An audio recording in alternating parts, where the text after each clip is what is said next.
There's something electrifying about seeing the city from the seat of a bike. But this isn't your granddad's bike. Do you get a lot of people asking you, like, when you're out riding it around, like, what is that? That's something we had to get used to. Scott Colosimo is the CEO of Land, a Cleveland startup that makes two-wheel electric vehicles and batteries.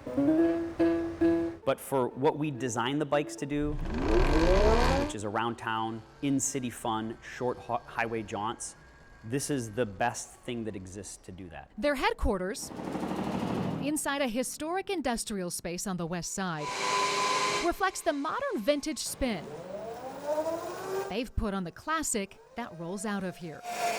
And how are your e-bikes different from other e-bikes on the market? Well, the first thing is we make one vehicle that can transform from a bicycle to a moped to a motorcycle through software. So there's no physical changes needed. And they use swappable batteries that plug into standard outlets to charge. So the space we're starting in is where we actually started all the prototypes. In 2020, Scott and his team pivoted from making gas motorcycles to electric vehicles. So this is our brand new factory right here in Gordon Square. And just opened 14,000 square feet of newly renovated space. To our left are finished bikes that are getting ready to go to customers.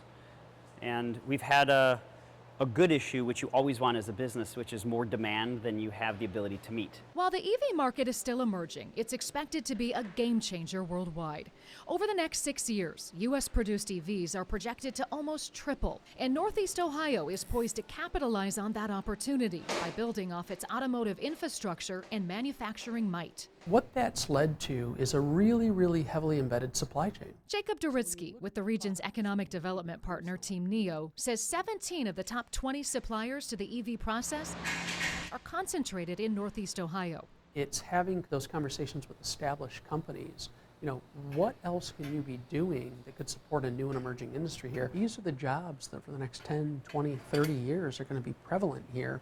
How do we take advantage of those? I say we leaned into what Northeast Ohio is really good at. With his daughter in hand, Scott tells me Land is about the future and the next generation of power. The bigger vision is around this energy freedom. Freedom to create and contribute to the EV ecosystem, which has the potential to drive innovation and economic growth for years to come. We found our niche. It's a fairly large niche, it's a growing niche, and we're squarely staying within that. Katie Usin, News 5.